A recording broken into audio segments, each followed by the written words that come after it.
Taking a look at today's interest rate markets, let's look at the 10-year note futures as they're experiencing some selling pressure today and increase in volatility as the 10-year note futures did reach an intraday low, which is the lowest level in several months for the futures markets, coming off those intraday lows, but still lower on the session and currently priced at 109.16, so pretty much in the middle of that 109 handle.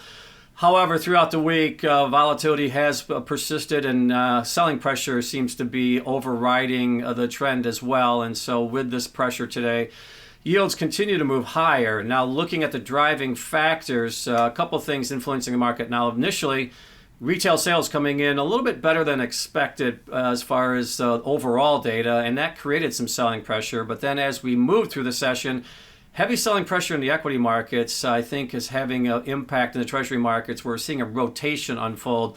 Some buying pressure in the Treasuries after selling off early in the session, and then heavy selling pressure in equities, I think, is creating that rotation trade. And so supporting, at least short term, some of the lower price action in the Treasury markets, even though we are still lower on the day.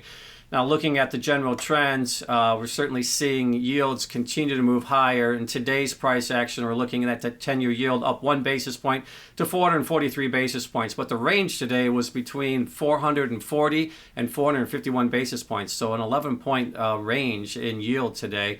And also, the yield curve is shifting slightly higher pretty much across the curve today. Selling pressure from the short end of the short duration all the way out to the long-dated bonds, and with that, we're seeing yields higher by anywhere from 1 to 2 basis points, depending on where it is on the yield curve. But selling pressure continuing to persist, and with that, we're seeing the 10-year futures trading down now to near the lowest levels of the last several months.